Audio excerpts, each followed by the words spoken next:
August Cross was 38 years old, and 4 days before his wife handed him divorce papers, he had driven home from Columbus with the best news of his life folded in his breast pocket. $41.3 million, his great-uncle's entire estate, commercial properties across 3 states, liquid assets, a life's worth of quiet, extraordinary wealth, left to the one man in the family who ever listened more than he talked. August had bought champagne. He had booked a reservation at the restaurant where they had their first date. He was going to tell her Friday. He had the words ready. Then he came downstairs Friday evening and found his wife already at the kitchen table, not dressed for dinner, but sitting behind a manila folder with her hands folded on top of it. She was pregnant. The baby wasn't his. She had already spoken to an attorney. She just needed his signature. August picked up the folder, read every page, signed every line, slid it back across the table, and said nothing about Columbus, nothing about the champagne in the refrigerator, nothing about the $41 million she had no idea she had just walked away from. What happened next, she never saw coming. Before we jump into the story, comment where in the world you are watching from and subscribe, because tomorrow's story is one you need to hear. The number was $41.3 million. August Cross had looked at it 4 times in 4 hours, and it still sat on the page like it belonged to someone else's life. He kept both hands on the wheel. The highway back to Cincinnati was dark and flat, and the October wind was pushing hard enough against the car that he could feel it in his grip. He had the windows cracked anyway. The cold felt good. It felt real. He needed real right now.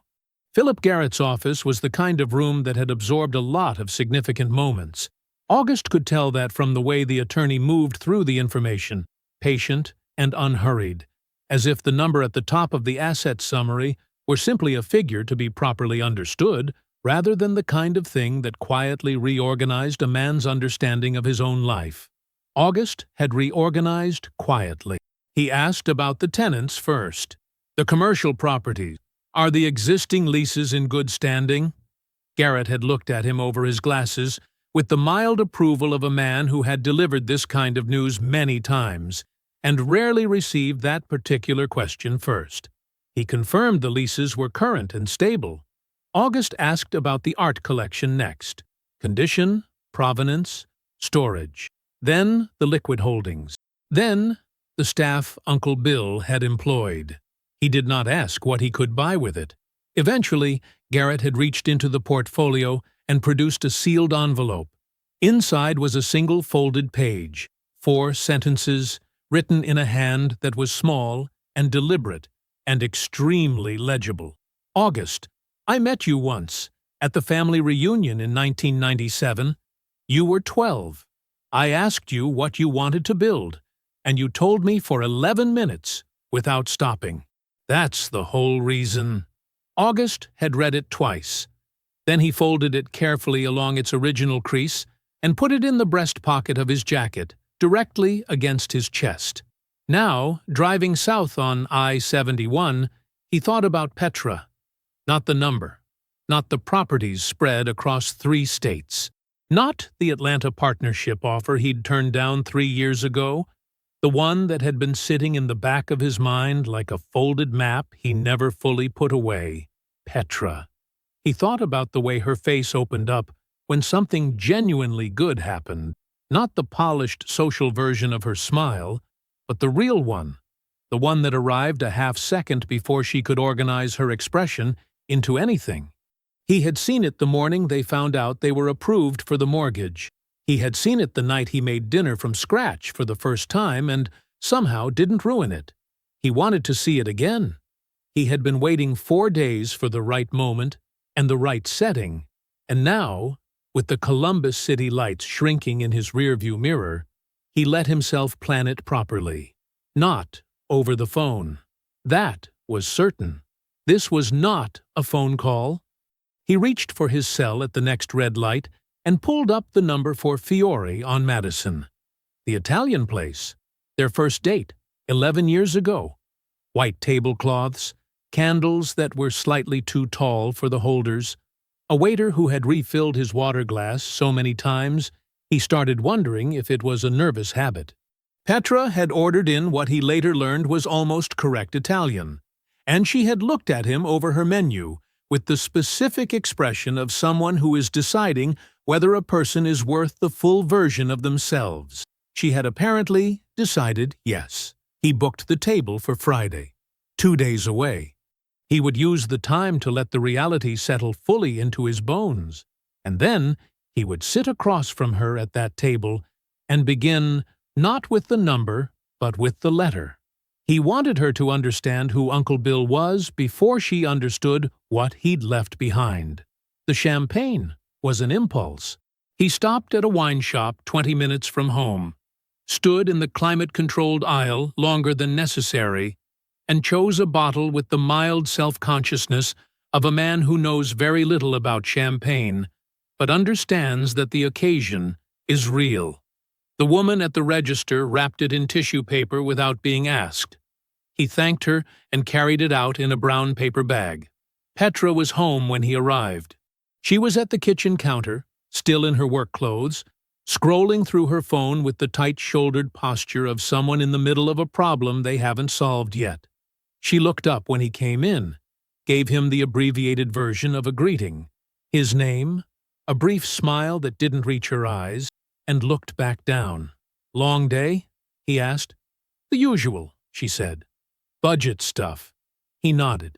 He had heard some version of this answer for most of the past 18 months, and he had learned not to push.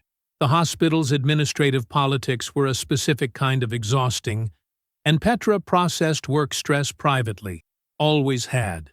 He set the paper bag on the counter and crossed to the refrigerator. "What's that?" she asked, not looking up. "Champagne," he said, "for Friday. I made a reservation." She made a small sound. Acknowledgement? Not quite interest. "Where?" "Fiore." A pause. "The place on Madison?" "Yeah." She didn't say anything else. He placed the champagne on the refrigerator's middle shelf, where he would see it every morning when he opened the door. Then he made dinner. Simple, efficient, and they ate mostly in the comfortable quiet that long marriages sometimes produce. Petra's phone buzzed twice. She flipped it face down both times without checking it, which was unusual enough that August noticed, and then he set the observation aside, because the simplest explanation was almost always work. After dinner, he went upstairs.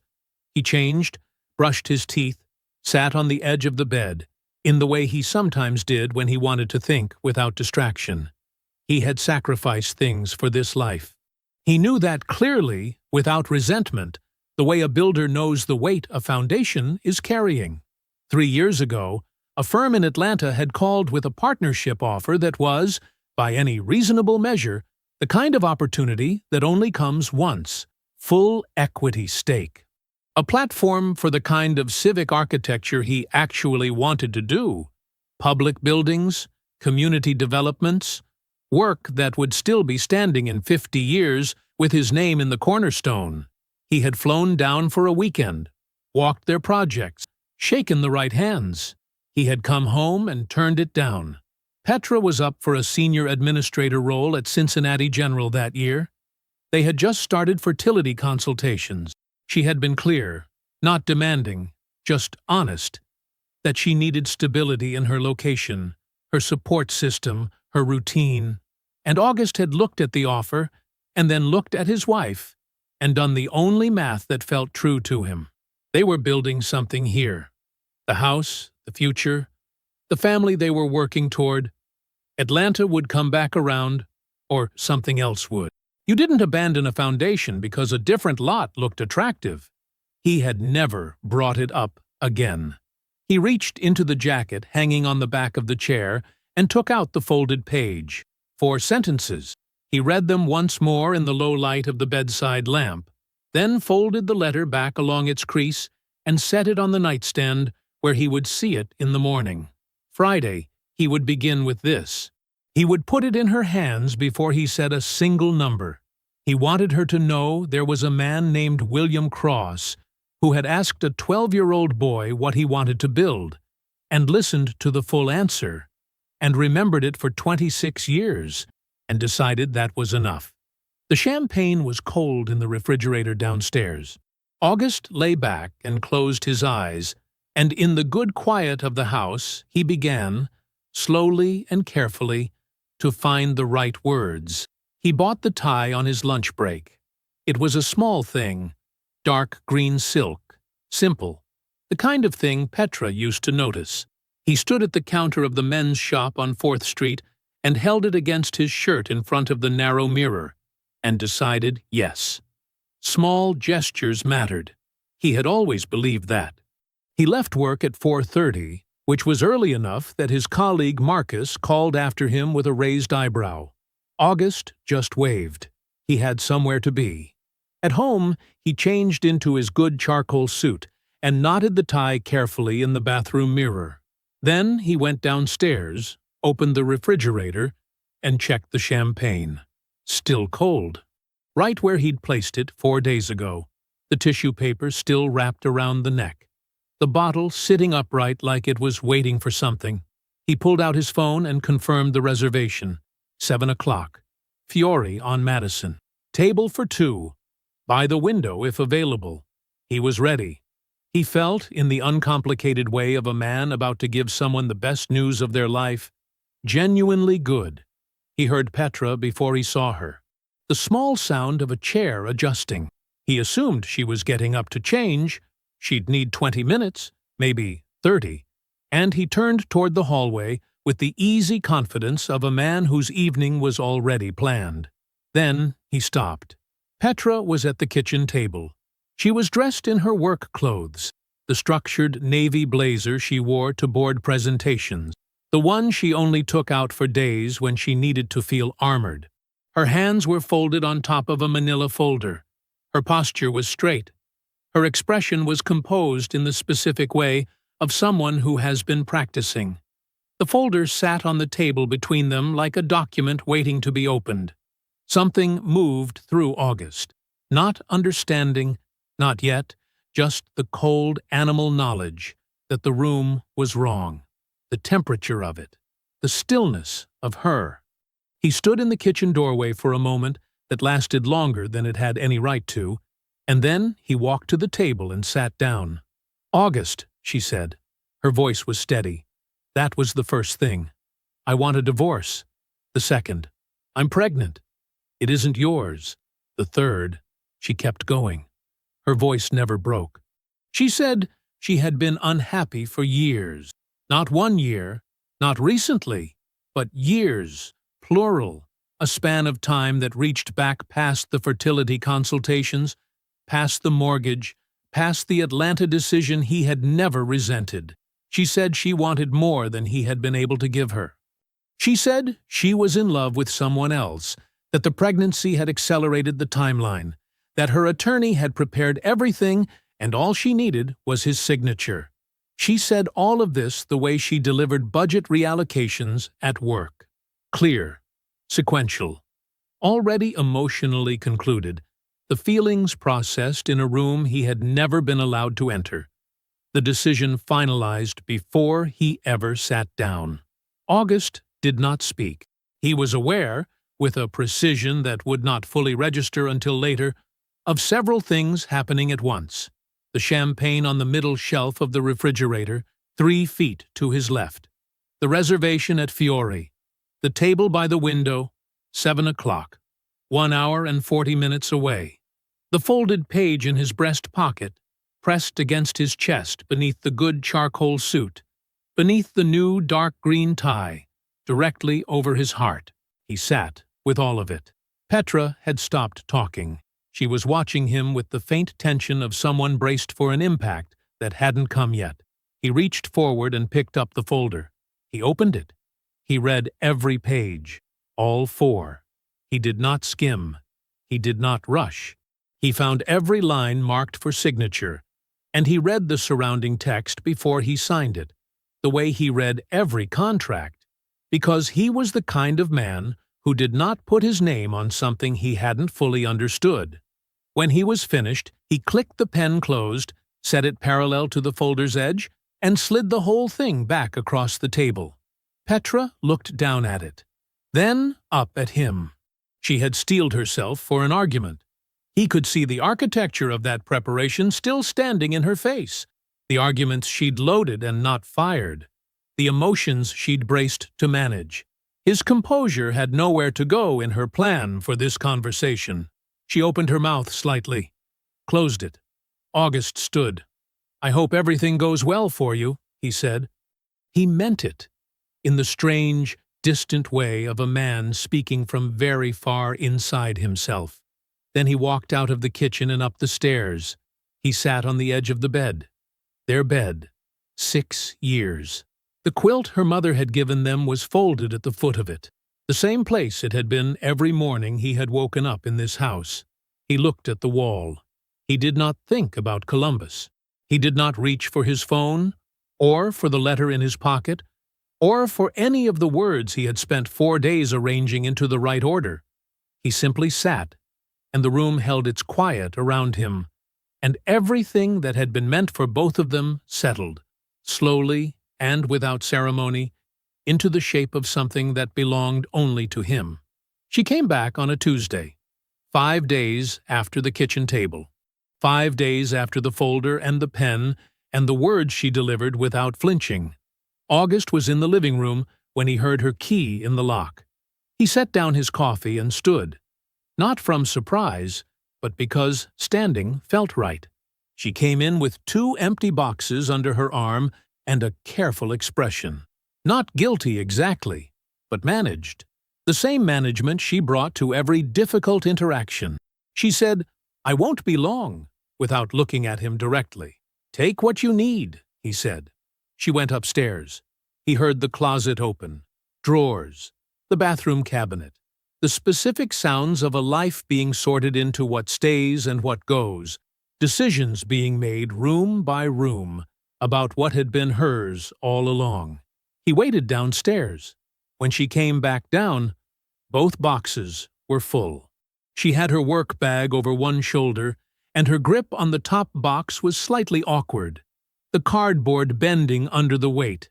August crossed the room, took the bottom box from the stack without asking, and carried it to her car. Then he came back and got the second one. He set it in the trunk beside the first. He closed the trunk. Petra was watching him from the driveway with an expression he couldn't fully name. Something between gratitude and confusion, like she was trying to place a word in a language she only half spoke. He met her eyes.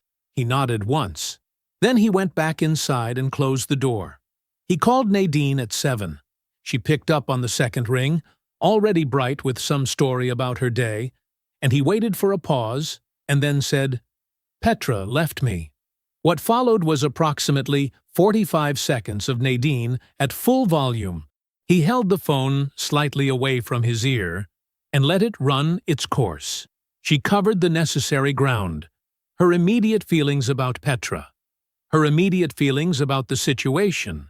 A pointed revisiting of several specific moments from the past 2 years where she had said something was off. Had she not said that? Had she not said it repeatedly? And then she stopped to breathe. "August, how long have you known?" 5 days. 5 days, and you're just calling me now. There was something else I needed to sit with first. She paused at that. Nadine could read his register as well as anyone alive. She knew the difference between his "I'm fine" voice and his "something is happening" voice. What something else? He told her about Columbus, about Philip Garrett, and the mahogany conference table, and the 4 hours and the number at the top of the asset summary that had not changed no matter how many times he looked at it. He told her about the letter, 4 sentences, folded in his pocket. He told her about the champagne in the refrigerator, and the reservation at Fiore, and the new tie, and he told her that he had been carrying all of it home to give to Petra on Friday like a gift, and that Petra had been sitting behind a folder when he arrived. The silence that followed was the longest Nadine had ever produced. He had known his sister for 34 years, and she had never once in that time gone this quiet for this long. August. Her voice was different now, stripped down. She doesn't know. No. You signed the papers, and you didn't say a word. I didn't say a word. Another silence. Then she made a sound he had no category for. Not quite a laugh, not quite something else. A sound that seemed to come from the part of a person that responds when words aren't sufficient. Okay, she said. Steadier now, the sharpness of her returning. Okay. August, what are you going to do? He told her he didn't fully know yet, but that something had been sitting wrong in him. And it wasn't just the divorce. It was a specific detail. 2 months ago, Petra had mentioned a fertility clinic appointment she said needed to be rescheduled. He had checked his own calendar at the time and found nothing new booked. He had assumed she would handle it. He had not asked again. He was thinking about that now. He opened his laptop while Nadine was still on the line. The clinic's patient portal loaded on the first try. Shared access, granted to them both at the start of consultations 18 months ago. He had not been back in since his own results returned clean. The doctor had confirmed his fertility was unremarkable. Normal in every measure. He had told Petra that evening. She had called it a relief. He read through the appointment history now. 4 scheduled consultations. He had attended all 4. But the records showed something different on Petra's side. 2 of their joint appointments listed only her as the attending patient. Not rescheduled, not cancelled on both ends. He had been marked as a no-show on visits he remembered sitting through. He kept reading. At the bottom of the file, a coordinator's notation dated 7 months ago. Patient attended solo session. Requested information, RT, alternative conception pathways, and donor compatibility. Husband not present. Materials provided. August read it twice. He set the laptop on the coffee table and looked at it from a small distance. The way he looked at plans when something in the structure didn't add up. Nadine said his name softly. He had forgotten she was still there. She wasn't trying to have my child, he said. She was maintaining the appearance of it. Nadine didn't respond. There was nothing to add. I'm calling an attorney, August said. Not to reverse the divorce. That's done, and I'm not interested in reversing it. But she walked away from that table not knowing what she left behind. And before this is over, she's going to understand exactly what that cost her. He reached across the coffee table and picked up the legal pad beside his laptop. He found a pen.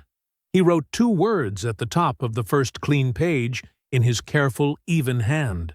Full inventory. He uncapped the pen and began. He called Claudette Morrow at 8:15 the next morning. Philip Garrett had included her name and number in the estate paperwork. A single handwritten line at the bottom of the referral page. For dissolution matters, if needed. Claudette Morrow. She is specific. August had not known what that meant at the time. He was beginning to understand. Her assistant put him through inside of 2 minutes. Claudette herself spoke in the efficient, unhurried way of someone who does not waste the first 60 seconds of a phone call. She asked 3 questions: the nature of the matter, whether the divorce filing had been processed by the court, and whether Philip Garrett had briefed her on the estate. He answered all 3. She told him to come in at 11. Her office was on the 14th floor of a building on 4th Street, clean-lined and spare in the way that signals intention rather than austerity. No motivational quotes on the walls. No framed diplomas positioned for the visitor's benefit. Just a wide desk, 2 chairs, and a window that looked out over the city with complete indifference to whoever was sitting beneath it. Claudette Morrow was 50 years old by appearance, possibly less, with close-cropped natural hair and reading glasses she removed when August sat down. She had a yellow legal pad in front of her and a pen in her hand. She looked at him the way people look when they intend to actually listen. "Tell me everything," she said.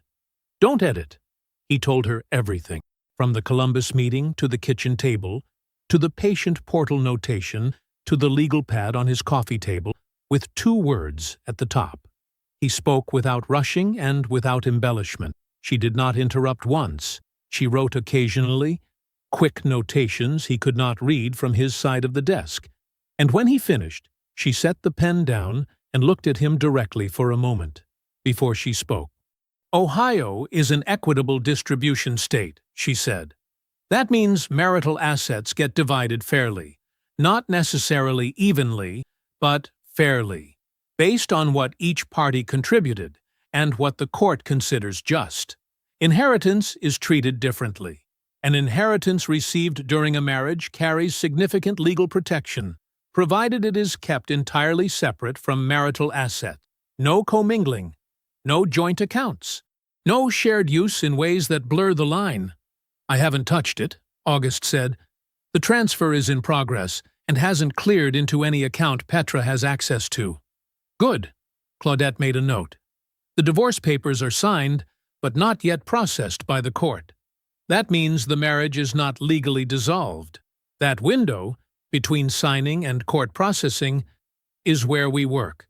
If we move deliberately and structure the inheritance correctly before that window closes, we can protect it entirely." "How long do we have?"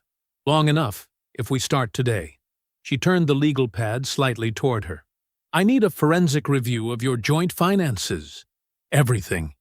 Bank records, transfers, the full transaction history for the last 2 years. Do you have someone you trust for that kind of work? Or do you need a referral?" "I have someone," August said. Harold Ossie had been doing forensic accounting for 15 years. He had built his practice on reputation alone. Clients found him because someone whose financial wreckage he'd sorted through had sent them. August had watched him work. Harold was precise and completely unflappable, and he was the only person outside of Nadine that August trusted with something like this. "Authorize him today," Claudette said. "Tell him I'll need everything documented to a standard that holds in court. Clean chain of custody on every record." "Understood." She set her pen down flat and looked at him. "From this point forward, you do not discuss finances directly with Petra. No phone calls about settlement terms, no email exchanges, no in-person conversations that touch the assets. Everything routes through me. Can you do that?" "Yes," August said without hesitation. She nodded once, satisfied. She began to close the folder on her side of the desk, the small motion of a meeting reaching its natural end.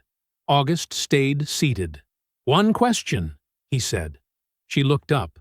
"If everything Harold finds is what I think he'll find, if the full picture is what I believe it is, does Petra receive anything from the inheritance?" Claudette held his gaze. She did not soften the answer or qualify it, or reach for a word that was gentler than the one she meant. "Not a dollar," she said, "if we do this correctly." He called Harold from the parking garage, 4 floors below street level, standing beside his car in the gray concrete quiet. Harold answered on the 3rd ring, mid-sentence in something he immediately set aside. August told him what he needed. Harold asked 2 clarifying questions, and then said, "I'll start Monday." That was all. That was Harold. August drove home. He came inside, set his keys on the counter, and stood for a moment in the kitchen. The refrigerator hummed against the far wall. He opened it. The champagne was still there on the 2nd shelf, right where he'd put it 4 days ago, the gold foil catching the light. He looked at it for a long moment.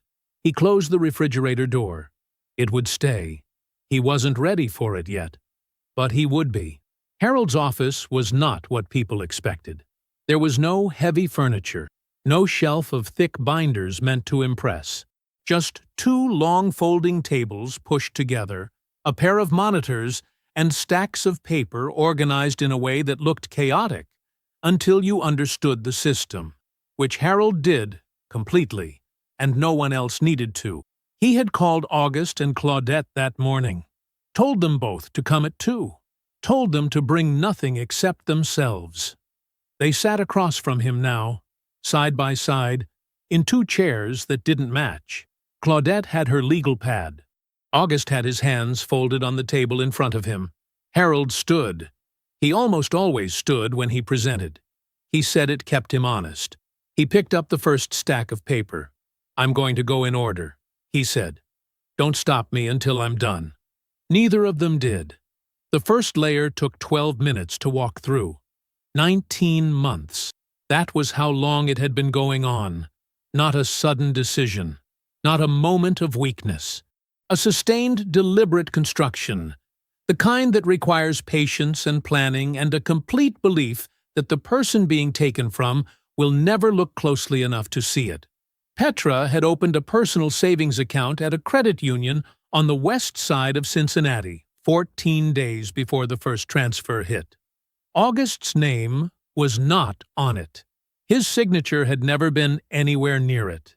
It existed entirely outside of anything they had built together, and she had been feeding it steadily for a year and 7 months, while he sat across from her at dinner and asked about her day.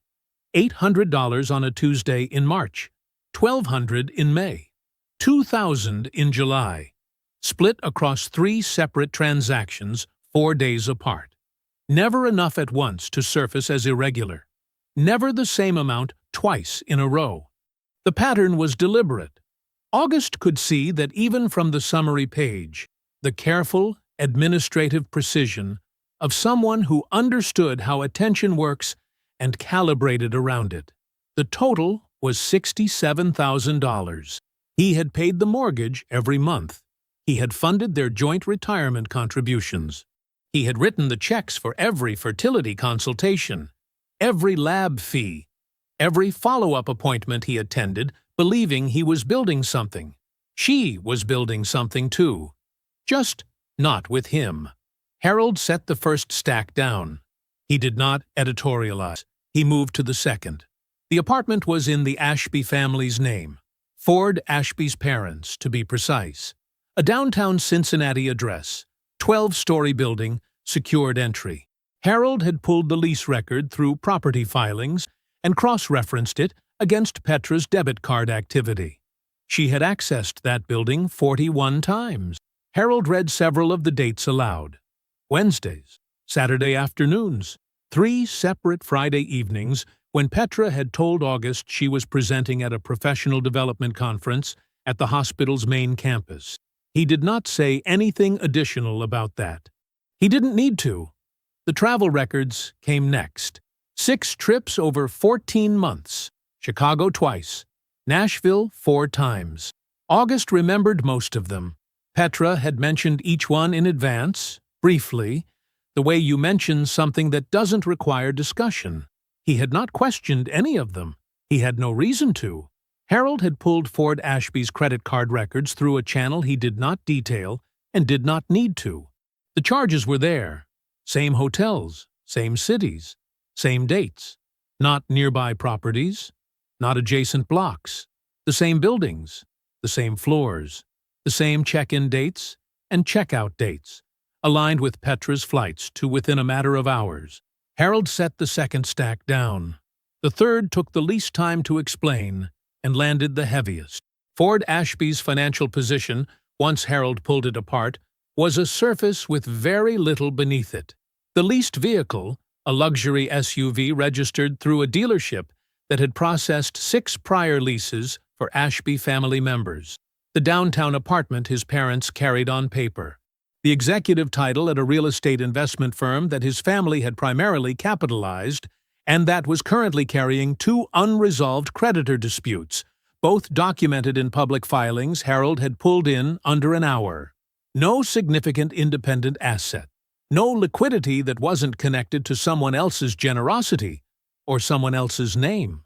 What Ford Ashby had was the convincing appearance of a man who had built something. What he had actually built was a very well-maintained impression. Petra had done the math on her marriage and decided August was her ceiling. She ran the numbers on the wrong man.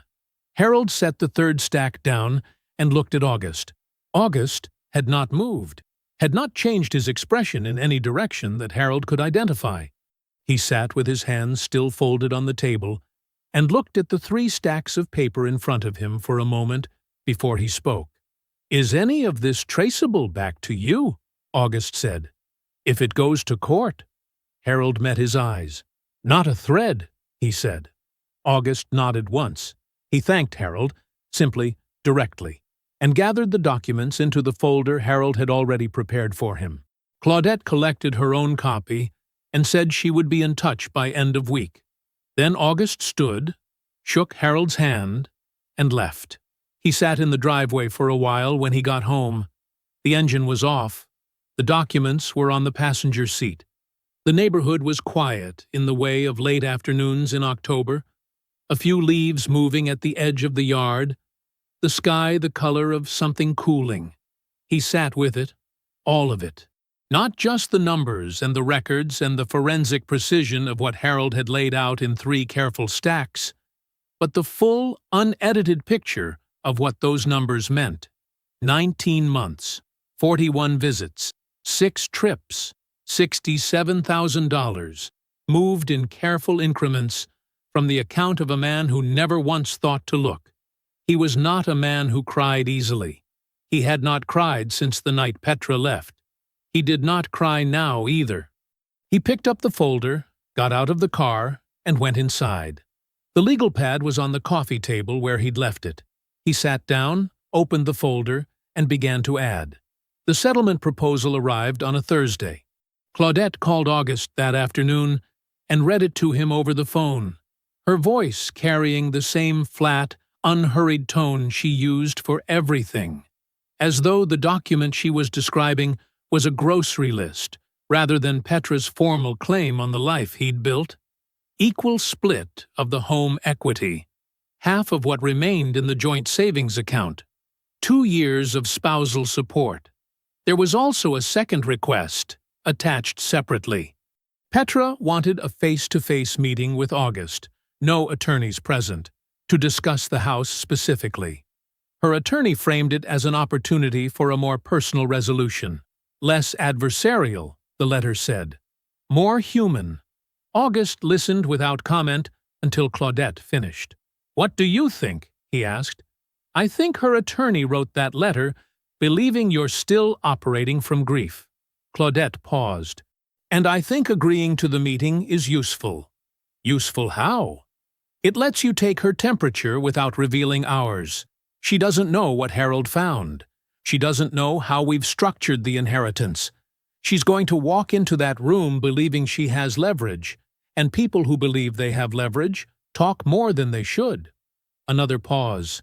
"I want to know how much she knows about her own position. A conversation with you will tell me that faster than anything her attorney puts in writing." August thought about it for a moment. "All right. Don't volunteer anything. Don't confirm anything. Listen more than you speak." Claudette's voice was precise. "And call me after."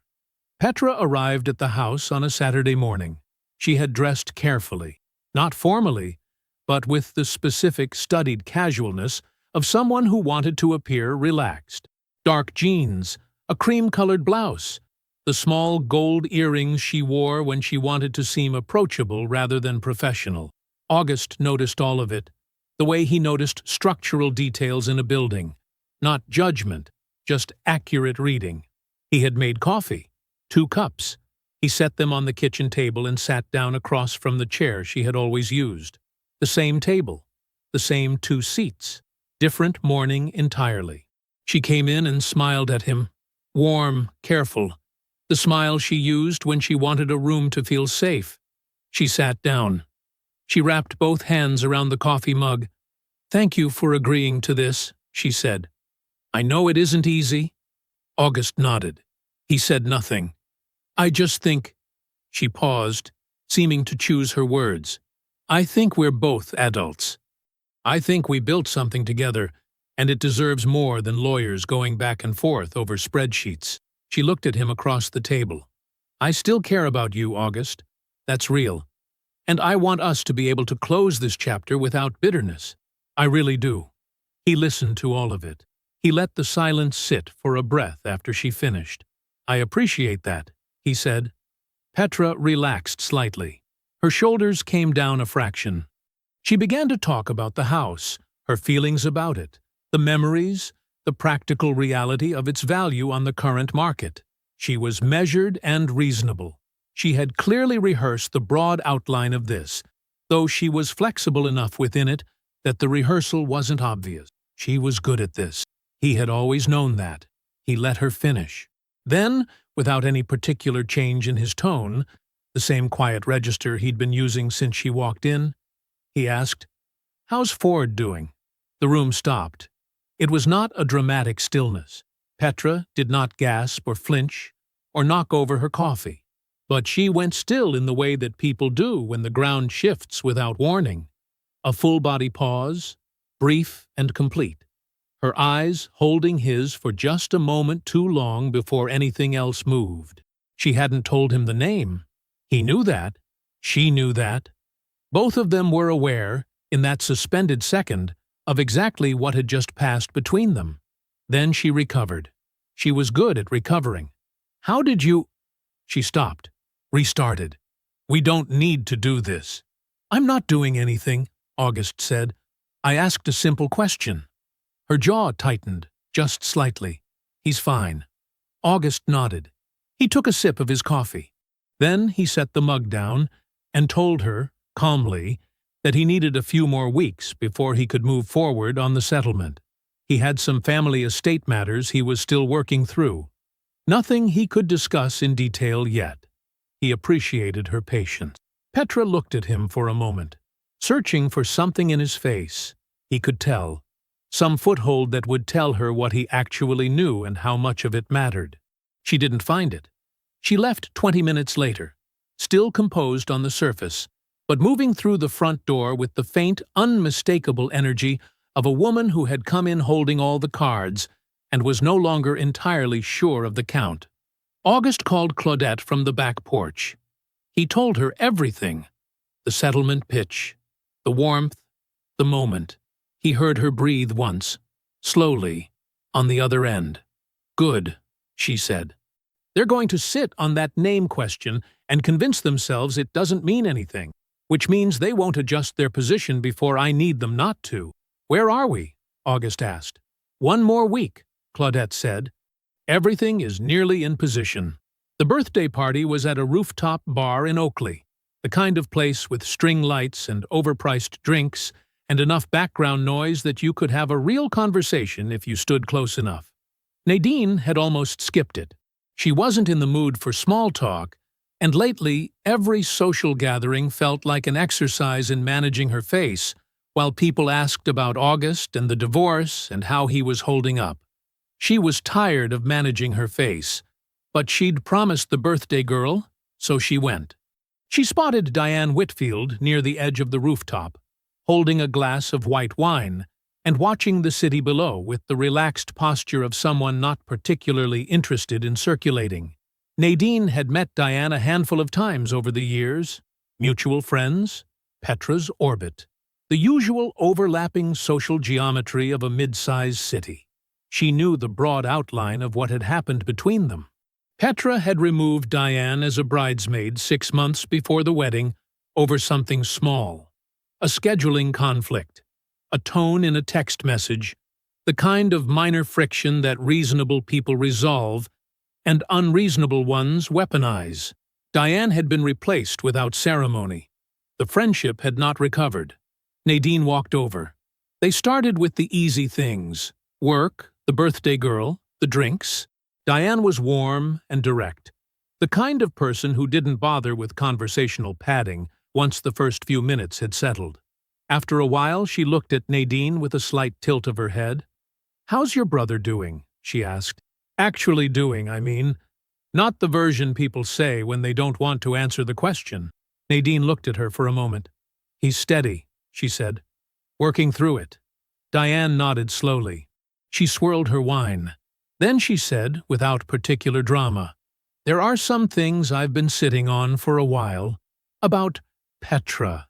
About why she left." She glanced at Nadine. "I don't know if it's useful at this point, but I've thought about whether to say something, and I keep coming back to the same answer."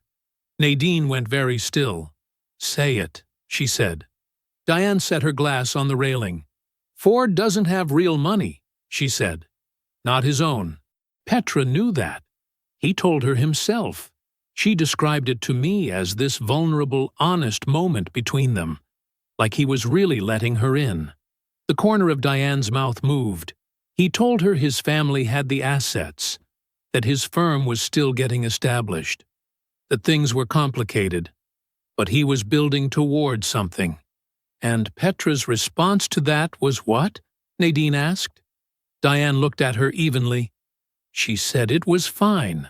"She said?" She paused, and Nadine could see her pulling the exact words back up, holding them carefully. "She said she wasn't worried about it, because she wasn't leaving empty-handed. She was going to make sure the settlement gave them a real foundation." Her exact words, "a real foundation." Diane's voice didn't shift in pitch, but something in it sharpened. She said August was predictable, that he wouldn't fight it, that she knew how to handle him. She picked up her glass again. "She said the divorce was going to be the best financial move she ever made." The string lights hummed above them. Somewhere behind them a group laughed loudly at something. Nadine heard none of it. "She wasn't leaving because she was unhappy," Nadine said. It was not quite a question. "She may have been unhappy," Diane said. "I genuinely don't know. But that's not what drove the timing. The timing was about the money. She had a number in her head. She had a plan. She looked out at the city. She just didn't have all the information." Nadine called August from the parking garage on the way out. He picked up on the second ring. She told him everything. Diane's words, the exact phrase Petra used, the number, the plan, the confidence. She told him all of it without editorializing, because August didn't need her to translate it. He just needed the facts. He listened without making a sound. When she finished, the line was quiet for a long moment. Then August said, "She sat across from me at that table. She handed me those papers, and she never once thought to ask if there was something I hadn't told her yet." Nadine didn't have anything to add to that. Neither of them said anything for a moment. "Okay," he said finally. His voice was level, quiet in the way of a man who has just watched the last piece of a very long puzzle settle into place. "Okay." Claudette filed the formal response the following morning. It was thorough, precise, and relentless. Every transfer, all $67,000 of it, documented to the penny, with dates, amounts, and the account they landed in. The fertility clinic records, the travel documentation, the hotel charges on matching dates in matching cities, every instance of marital waste laid out in clean, numbered sequence, each one a weight added to the scale. The settlement requests were contested in full. The house, the spousal support, the joint savings split. All of it challenged on grounds of financial misconduct and breach of fiduciary duty. The inheritance was not mentioned anywhere in the filing. That card stayed in the deck. Petra's attorney called Claudette the following morning.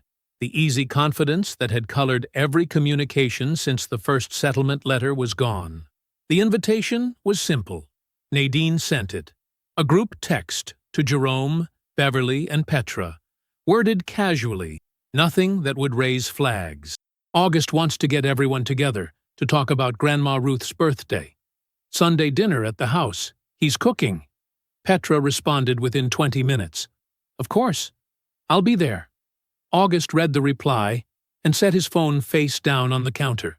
He spent Saturday afternoon in his parents' kitchen, which smelled the way it always had.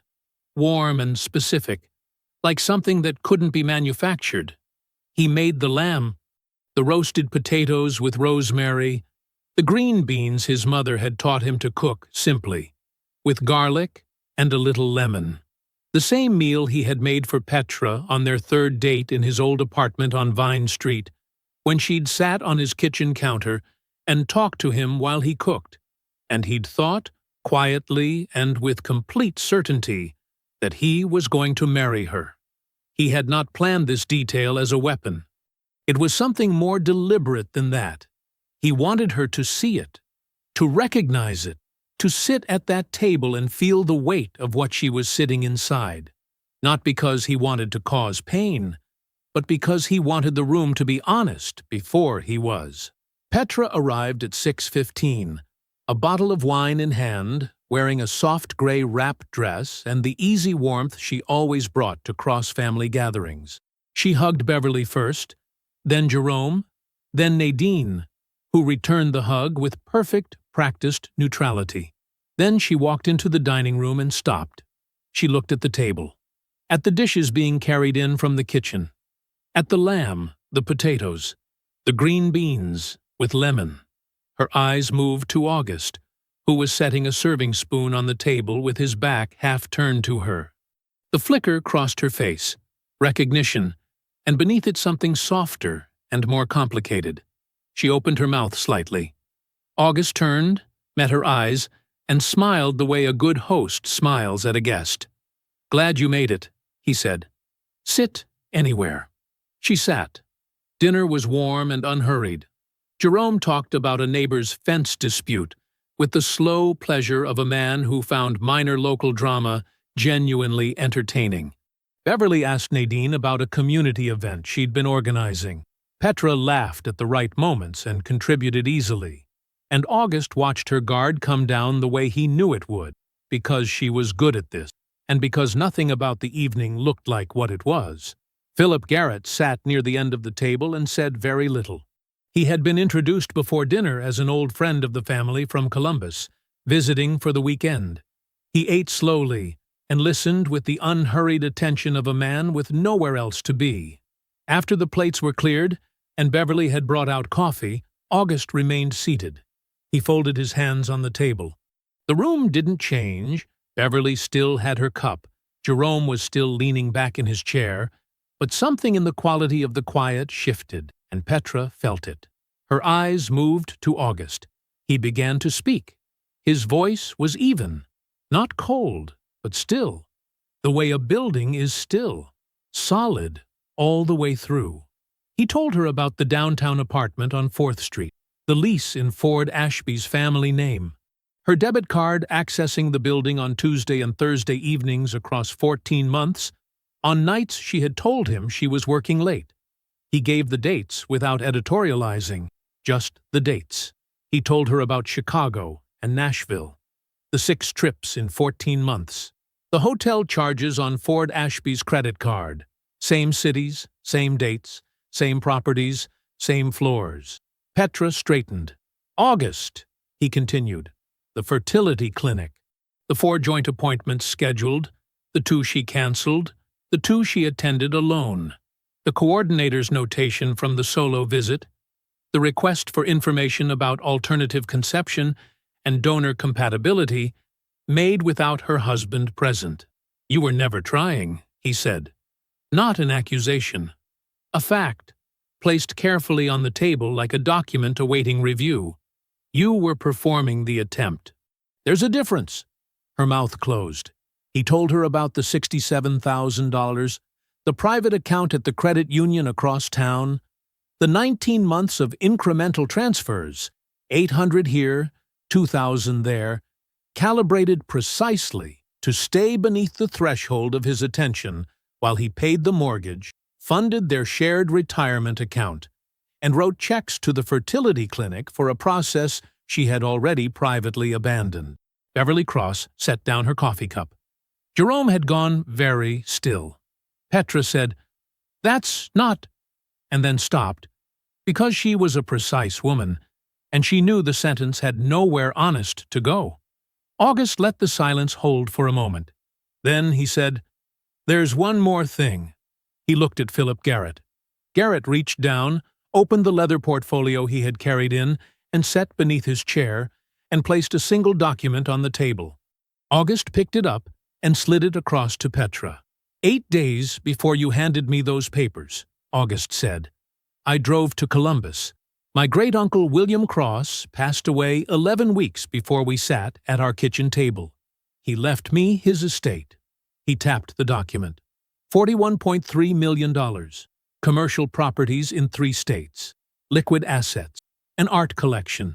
I came home that night planning to tell you on Friday. I had a reservation.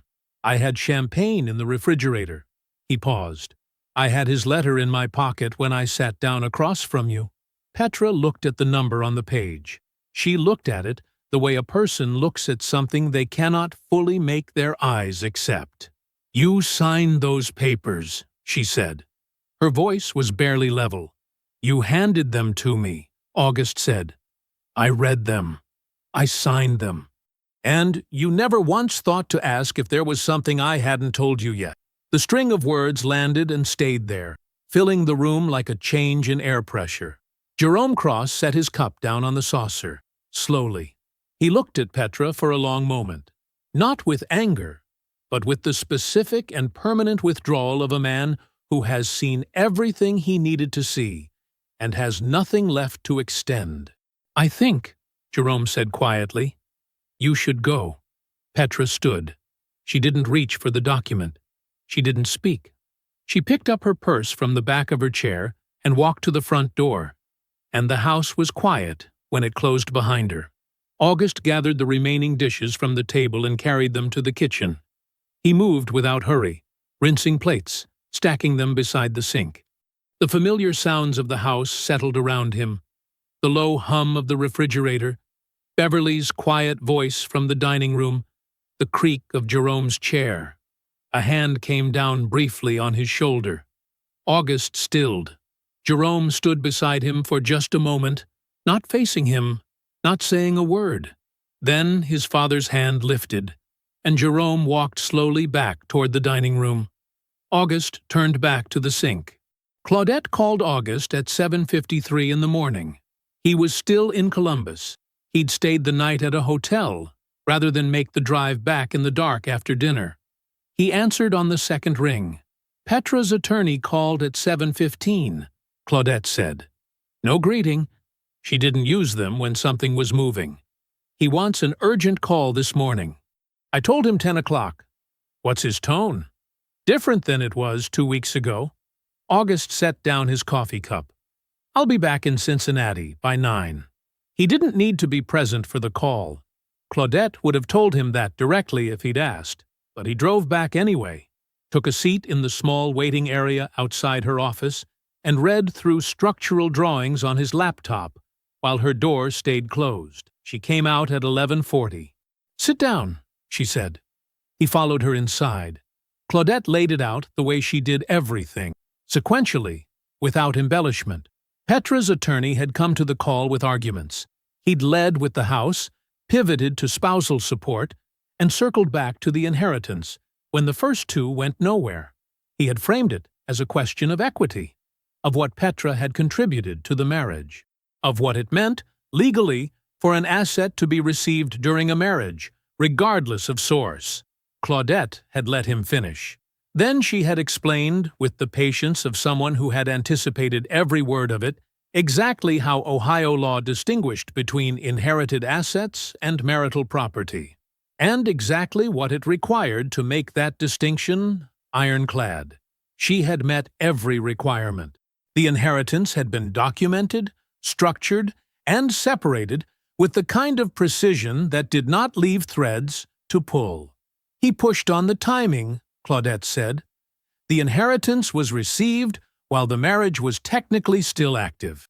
And I showed him the structuring timeline. The filing predates the transfer finalization, but the legal architecture we built around it accounts for that completely. There is no angle there. He knows it. He was checking whether I knew it. She paused. I knew it. August nodded slowly. The $67,000 is documented to the penny, Claudette continued. That amount is deducted from her share of the joint assets before any calculation begins. Marital waste findings reduce her position further. What remains of the joint assets, after her own withdrawals are accounted for, is what she receives. No inheritance. No house. Your name, your down payment, your mortgage history. No spousal support. Claudette set her pen down. She is walking away with approximately what she put in, minus what she already took. The room was quiet. He said they'd litigate, August said. He did. What did you do? I sent him calendar invitations. Claudette folded her hands on the desk. Harold's deposition, the fertility clinic records, the full travel documentation, hotels, dates, floors, all of it, scheduled for the following week. I sent the invitations while we were still on the call. How long before he responded? 4 hours and 11 minutes.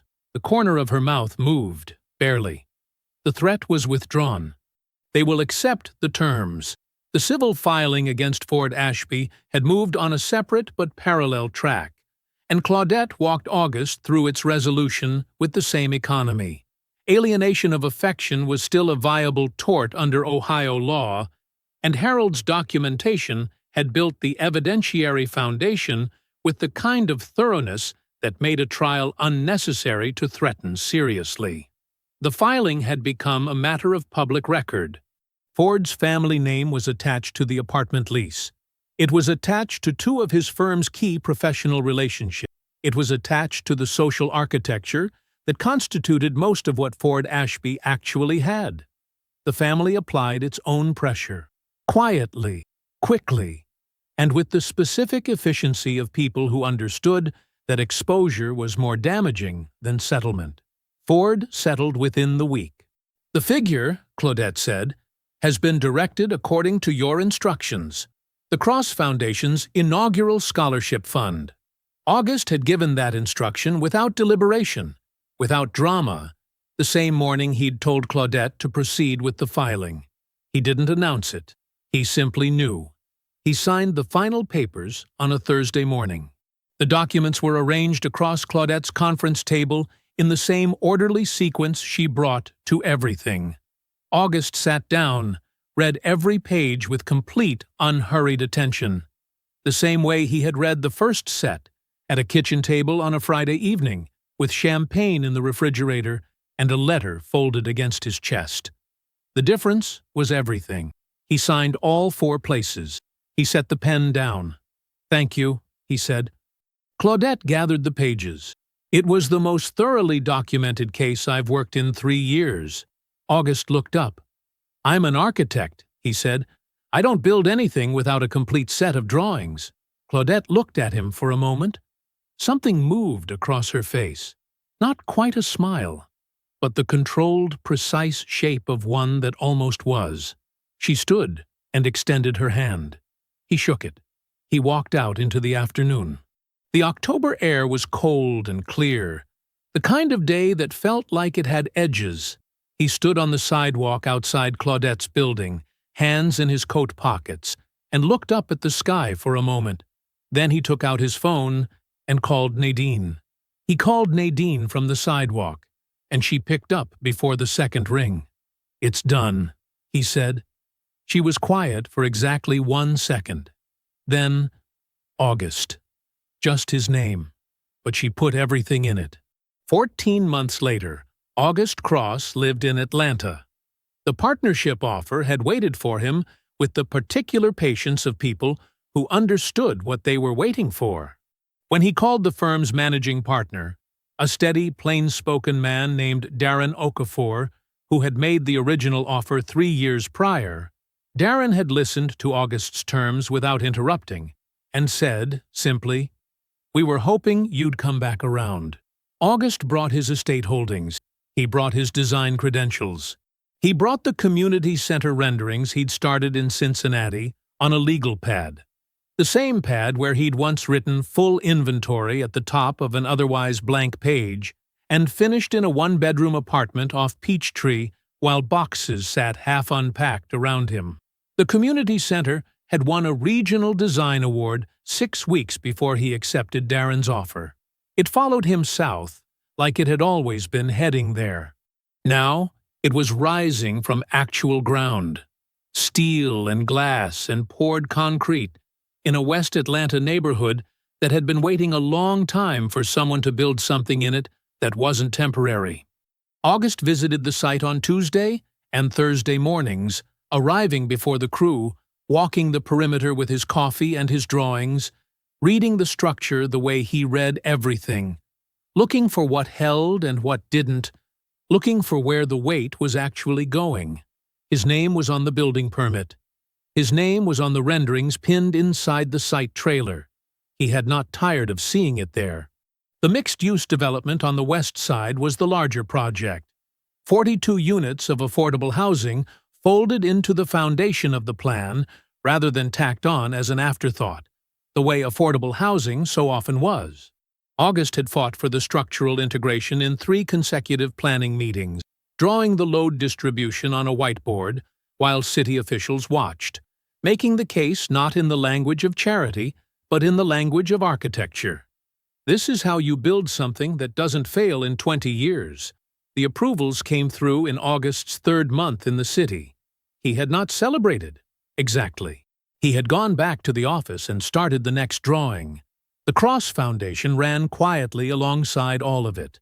$2 million from the inheritance, seeded at incorporation. Ford Ashby's civil settlement, which had arrived without fanfare and been directed without announcement, had covered the inaugural scholarship class in full. 6 black architecture students in Ohio and Georgia, selected by a committee that Nadine had assembled with the same organized thoroughness she brought to everything she decided mattered.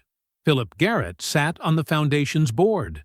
He had accepted the appointment at a brief lunch in Columbus, 4 months after the divorce finalized, with the same measured calm he brought to every professional commitment. Harold Osey managed the foundation's finances, clean books, quarterly reporting, not a dollar unaccounted for, and made the same dry observation every time he and August spoke. "I've never managed money that started this clean." Nadine ran community outreach from Cincinnati. She also visited Atlanta more than the outreach work strictly required. August had noticed. He had not said anything. She had not offered an explanation, which meant she had also noticed that he'd noticed, and they had arrived at a comfortable arrangement in which neither of them addressed it directly. This was, August understood, a functional aspect of having a sister who was exactly like you in certain ways and entirely unlike you in others.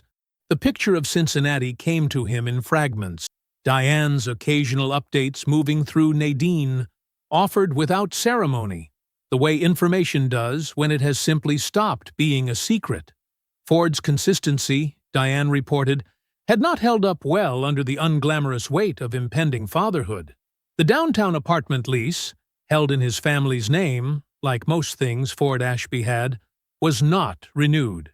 His family's goodwill, it turned out, was finite. His professional title remained intact, but the firm was still carrying its creditor disputes, and Ford was still carrying his family's diminishing patience. Petra had moved into a 2-bedroom rental, a neighborhood she would not have considered 3 years ago, Diane said. Her hospital administrator position was still hers. She was genuinely good at her job, and August had never touched that, had never wanted to. Her competence was real, and it was hers. But the financial architecture she had spent the better part of 2 years constructing had produced a far smaller structure than her blueprints had promised. She had built a careful, calculated exit from a man she had fully assessed. She had landed exactly where she left. August heard this without satisfaction and without grief. He heard it the way an architect reads a structural report on a building that someone else designed, with the neutral recognition of a load-bearing miscalculation that had been visible in the drawings all along, if anyone had known how to read them. On his last night in the Cincinnati house, before the movers came, August had opened the champagne. He did it alone, in the kitchen at 10:15 at night, with the overhead light on and the counters bare.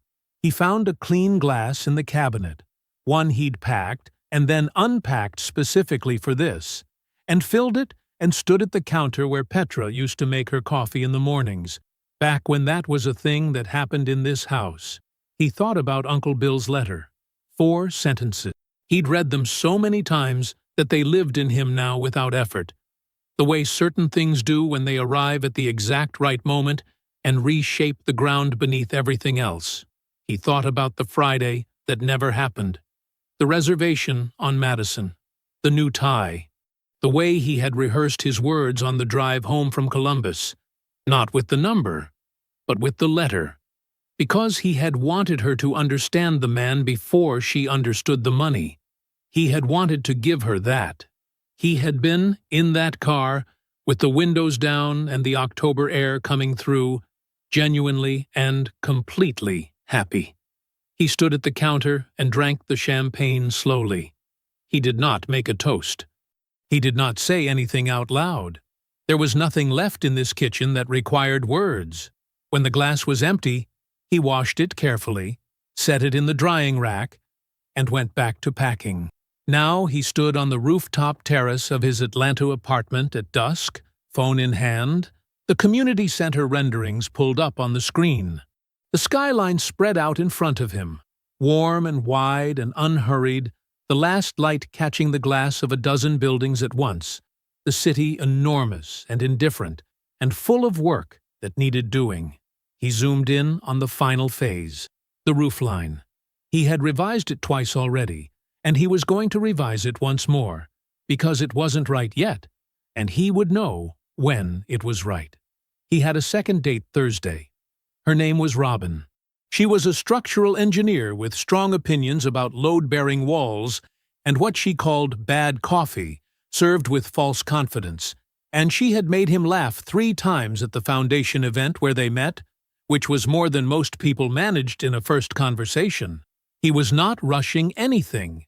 He had learned, at considerable cost, with complete attention to every page, the difference between patience and passivity.